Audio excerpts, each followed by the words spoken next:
A very good evening. This is the PNGTV Live News Bulletin at 7 o'clock. I'm Belinda Cora.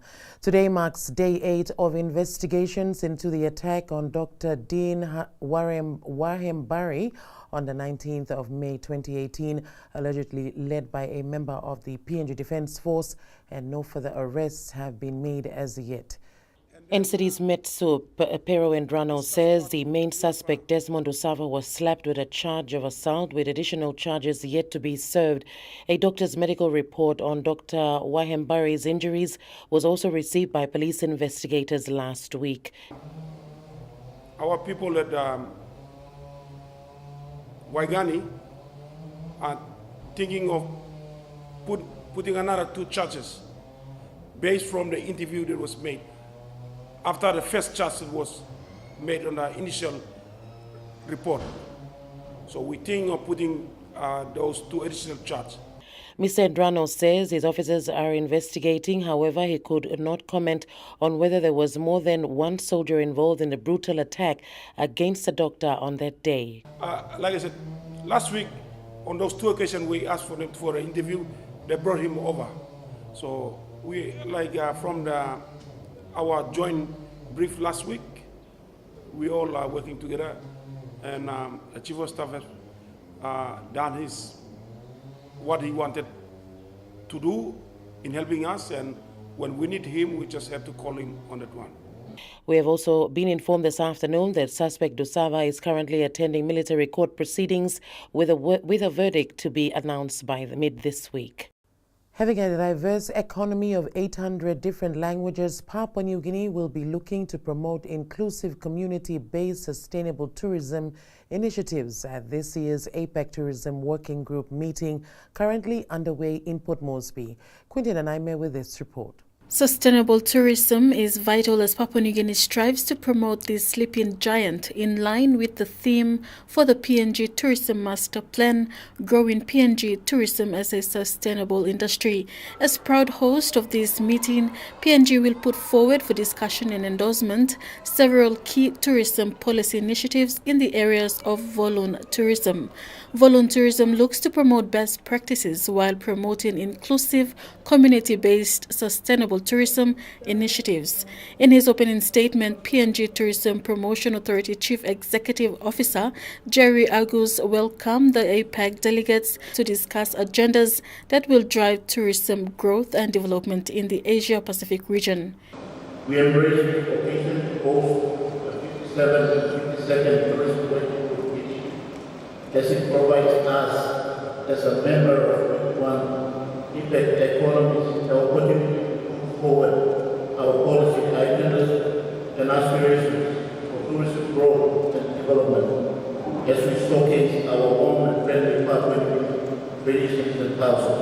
Discussions will also focus on the impact of cruise tourism fostering micro, small and medium enterprises or MSMEs growth and creating sustainable communities. I'm sure there will also be cross-collaborations and information sharing in other important areas of tourism development affecting Asia-Pacific region. The 2 days meeting commenced today at the International Convention Center, concluding with the Tourism Ministers meeting for the 21 economies on Friday, 1st of June. Quintina Naime, PNGTV Live. The late New Guinea pilot Captain Vincent Kipma will be remembered for his kind character, people skills, and a pilot who volunteered to fly into the skies even on his off days at work. The 45-year-old pilot leaves behind memories of his passion of fixing things while growing up and very knowledgeable in the field of aviation. His funeral at the St.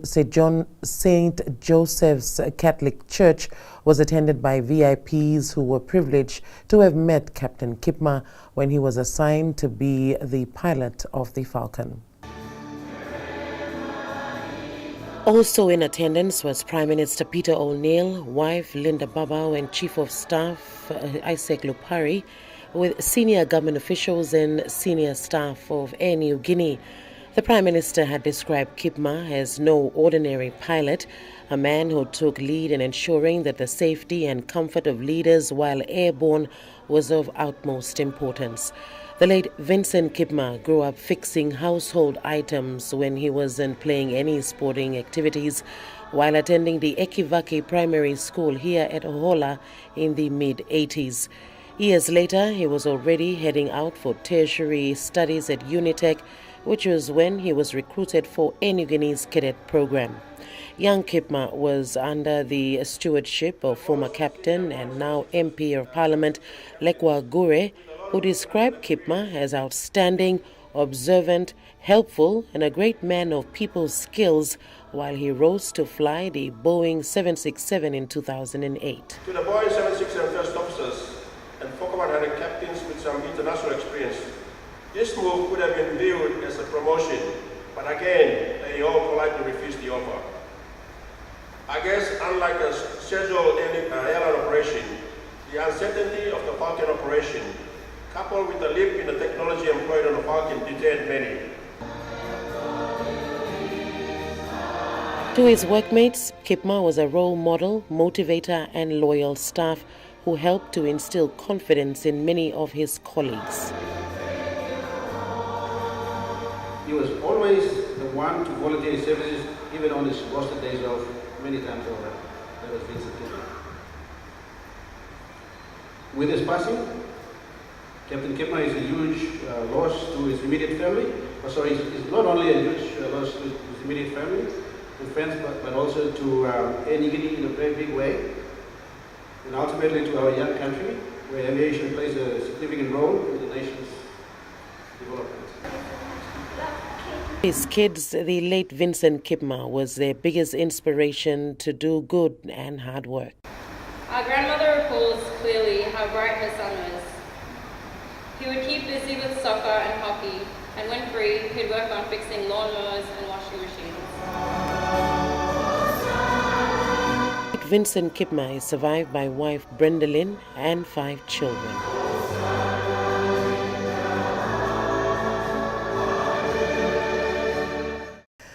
Gays, lesbians, bisexuals and transgender, now referred to as key populations in our society, and are said to be the most vulnerable group of people in the country. While they are seen to be isolated and different to the rest of the population, each day is a struggle for many who share experiences of discrimination. This act of discrimination creates health issues and reduces their access to life-saving services. Florida Gulaseni with this report. For far too long, lesbians, gays, bisexuals and transgenders have been sitting in classrooms where their teachers and textbooks fail to appropriately address their identities, behaviors and experiences. Dr. Tango says sex education urges educators, advocates and specialists to take immediate concrete steps to provide lesbians, gays, bisexuals and transgenders or key populations inclusive education for all students. And it has always been there, isn't it? And how do we change it? It's something that we need to look at. And people have been born naturally that way, biologically born that way, and we cannot change it, unfortunately. But that's something that people need to understand, that now it's not something that they just suddenly change overnight. It's something that they were born with. But I think that the real issue that people don't fully understand who these people are. Tango says the information must be targeted at certain groups of people, and students at a younger age must understand there are also students out there that have different behaviors and identities, but must be treated the same. Go take this into the schools, and they may not want the children to learn about who these people are, and because their children are not key population. There should be a way. But then there should be a way, and that's it. And it must be promoted as much as possible. It must not necessarily that they are a member of key population or they will be members of key population, but they are just aware of it. He added that the battle to include this very group of people without having them being judged and discriminated for who they are has remained a big challenge in our societies due to our strong cultural beliefs. There is nothing much we can do because our customs did not really experience some of these things. And the whole personal opinion is that, we've seen these people in our own communities, but we think that they're nobody. They're just, that's the way we think that they're just. He further made a call to the departments responsible to address this issue at the top level and embrace the fact that we do have these people in our societies and they have rights and their voices must be heard. Florida Gulaseni, PNGTV Live. You're watching PNGTV Live News Bulletin. More after these messages.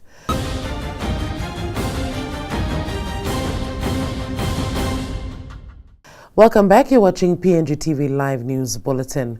Karim Bell Charity Organization donated 30 new delivery beds to the Port Moresby General Hospital's labor ward worth around 130,000 kina.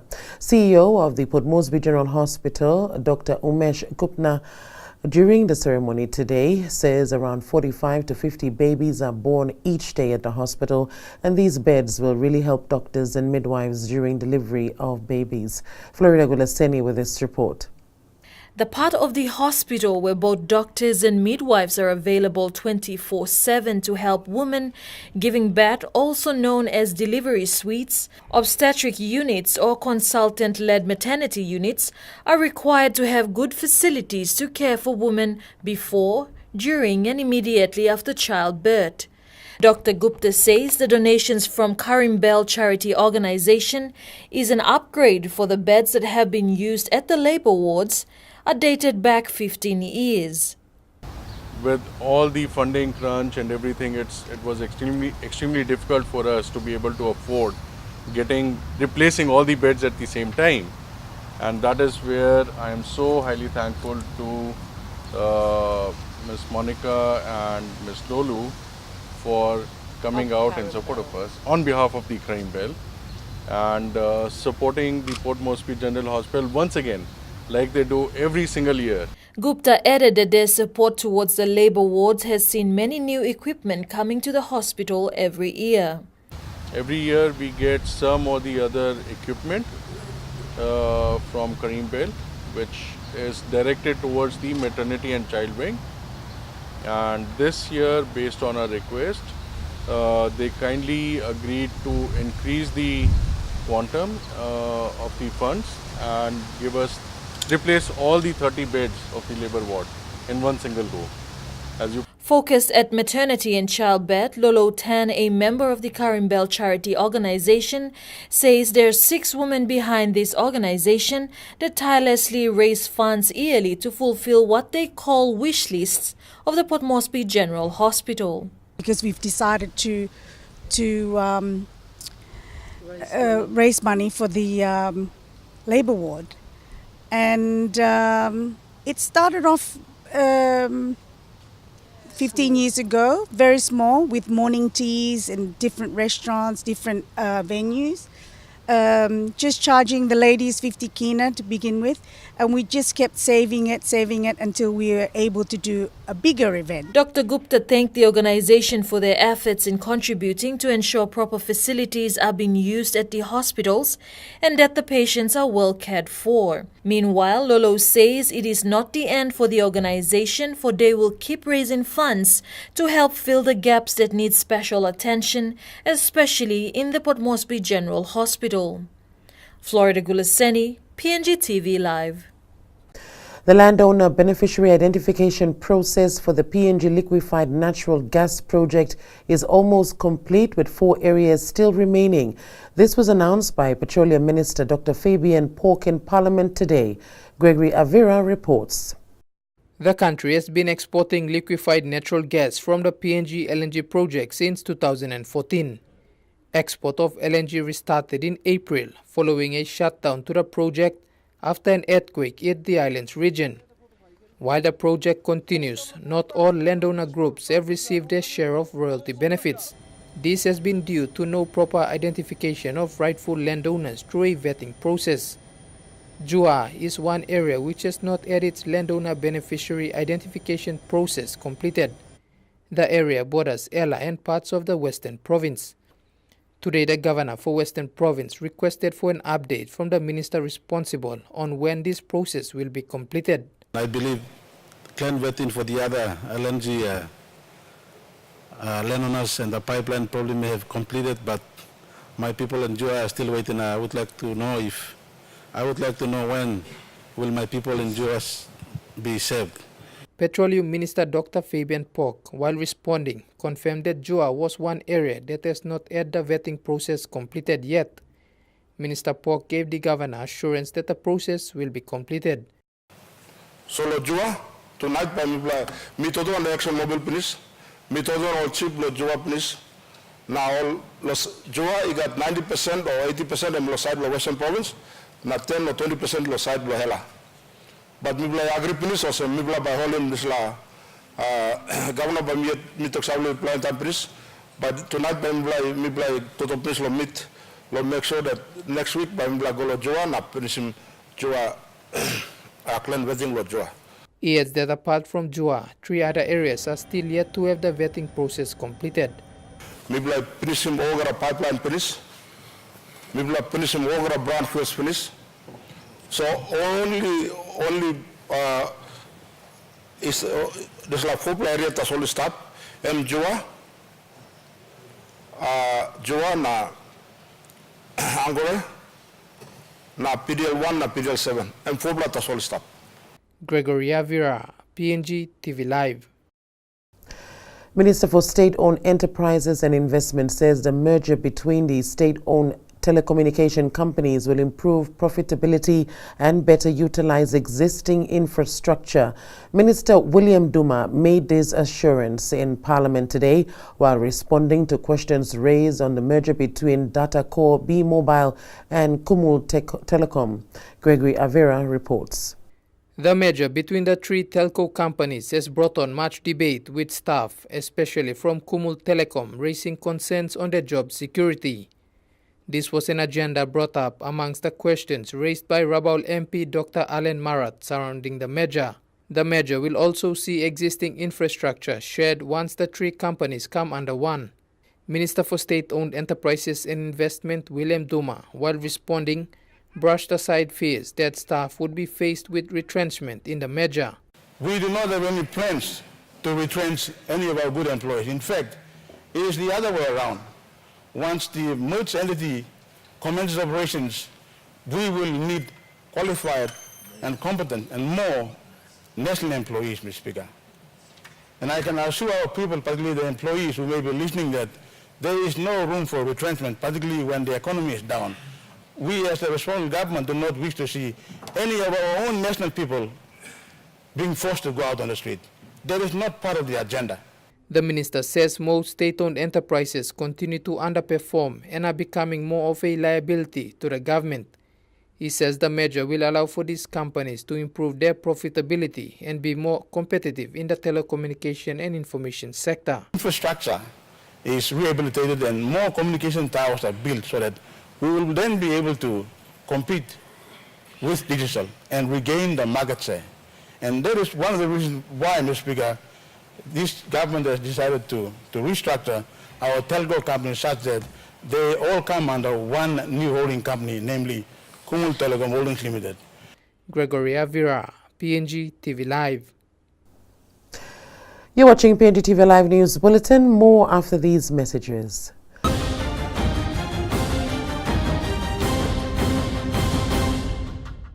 Welcome back. You're watching PNGTV Live News Bulletin. The government says it has learned from the PNG Liquefied Natural Gas Project and will ensure mistakes will be avoided in the Papua LNG Project.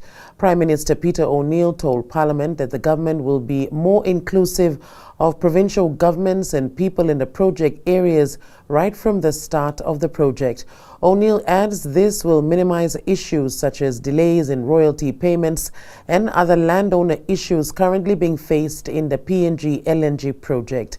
In terms of the second LNG project for HELC antelope, I want to inform Parliament that we've also included the governor for Gulf in the state negotiation team so that he can co-opt in that committee, ministerial committee, which is just following the precedent set by Somalia government in the first LNG project, where the governors for Southern Islands and of course Denela were included in the negotiation team so that they are fully engaged in every stage of the negotiation that is going to take place.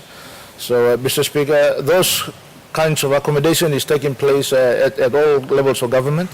And it's, again, very important that we have a very open dialogue between different levels of government and our different stakeholders so that there is meaningful participation.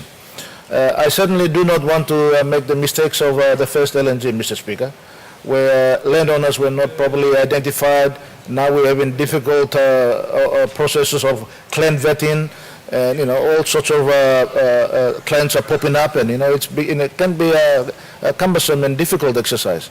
That's what we're trying to avoid, and we want to make sure that developers take on the responsibility as stipulated in the Oil and Gas Act. And about 8 international delegates involved in the recent APEC Ministers Responsible for Trade meeting had the opportunity to witness the production of saltwater crocodile skin in Papua New Guinea. The delegates toured Lae and Moresby province on Sunday for a one-day trip where they visited the mainland holdings crocodile farm at 8 Mile just outside of Lae City. Quintin and Aimee reports.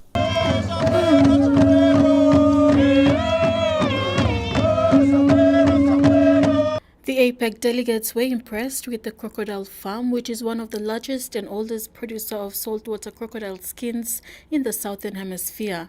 The farm operates under the PNG Conservation and Environment Protection Authority approved crocodile management program in PNG. The farm's general manager, Eric Langelet, explains to the delegates the saltwater crocodile skins are considered the finest and most fashionable. As such, they are highly wanted by international luxury brands. The saltwater crocodile skins are used for the high luxury items. That's the Hermes and the Gucci and the Louis Vuitton, the top brand. If you go to Hermes and you buy a handbag made of a saltwater crocodile skin, I think the cheapest one is around $25,000. Member for Lae, John Rosso, when welcoming the delegates, highlights Lae City has the biggest seaport in the country, where most of PNG's imports and exports travel through Lae, which has roads that connect the rest of PNG. Rosso says as an industrial hub of PNG, he hopes APEC trade agreements will also benefit small industrial cities like Lae in terms of trade arrangements. I understand that combined nations in APEC have a trade value of roughly 28 trillion US dollars that in the economy for all you guys, and hopefully some of that will siphon down to the Guinea for us in trade agreements and such like. The delegates later attended an exhibition where over 20 local industrial companies and small and medium enterprises, or SMEs, showcased their products at the Sir Ignatius Kilage Stadium. Among the exhibits, the Moresby Provincial Council of Women was proud to display their products that promote women in SMEs. So, me plaga work business inside long taro, banana, kumu, or the garden fruit. And tablo de satu, me plaga samap, me plaga sewing machine, me plaga bus, PMB bus, me plaga 10-seater, me plaga rent house, because Moresby Provincial Council of Women, no mani ruk sabelo mipla. Peru's Vice Minister for Trade and Commerce, Edgar Vasquez, reveals PNG has potential for more trade and plans to see how both countries can work together to find opportunities to increase trade. I can see the products that you produce here in agriculture, in the industry, and also the services that you can provide in terms of logistics. Quintin and Aimee, PNGTV Live. And as of sporting news, round 12 of the Interest Super Cup over the weekend saw the SP PNG Hunters take on the Townsville Blackhawks on home soil at the Oil Search National Football Stadium. An inception of the New Guinea Cup last year was the highlight of the game, where the Hunters defeated the Blackhawks in the 2017 Interest Super Cup and now hoping to retain the cup. Florida Golaseni with this update. With the game plan set to hit the field, first half saw the Blackhawks kick off with a penalty. 14 minutes into the game saw Blackhawks Ty Karuchi shock the Hunters with a try, followed by an unsuccessful conversion from Levi Dodd, placing the Blackhawks in the lead with 4 points to nil. Ensuring the Blackhawks didn't have the chance to score, the Hunters came back with solid defense, giving no chance to the Blackhawks to score till full time. A tough game anticipated. Second half saw both teams return, with the Hunters determined to score more tries, minimizing their ball errors. Just 5 minutes into the game saw Hunters Junior Rao run an impressive 60 meters of the field, retreating defense from the Hawks as he scored for the Hunters, with a successful conversion from Watson Boas, placing the Hunters in the lead with 6 points to 4. Back to the Hunters, Stanton Albert puts an unexpected try for the Hunters, followed by a successful conversion from Watson Boas, placing the Hunters still in the lead with 12 points, while the Blackhawks trailing behind with 4 points. Into the final minutes to full time, the Blackhawks fared on a loose ball from the Hunters, seeing Khalifa Faifaloa score with an unsuccessful conversion from Dodd, seeing the Hunters win with a 12 points to 8, defeating the second place Townsville Blackhawks and retaining the New Guinea Cup. Blackhawks coach Christian Wolf says the competition between both teams was tough, with a lot of efforts put into the game, and expressed his disappointment of how his boys made a number of errors. The disappointing thing for me was that I just saw it in the second half.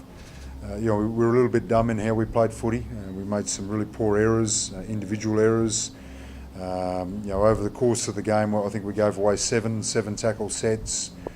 We just gave the Hunters way too much footy in that second half, and they're always a very dangerous side. They're a very good footy side, obviously, and I know they haven't been travelling as well as that. SP Hunters coach Michael Marum says he is very happy with the Hunters, who worked on their defence that did not seem to disappoint. We defended well. First half we had, we also attacked. We completed 15 out of 20 sets there. But I think overall, our defense was really outstanding. Blackhawks, they're one of the leading team in the competition, so they got some good experienced players in that side. But I thought we turned up. We expected a tough one. We didn't expect any bigger margin. Meanwhile, captain and skipper Ase Boas, who was ruled out of the competition this weekend, is currently recovering from dengue fever at the Port Moresby General Hospital, but should be back well in health for the next competition. Florida Gulaseni, PNGTV Live. And that's where we end the bulletin for this evening. From myself and the news team, it's good night.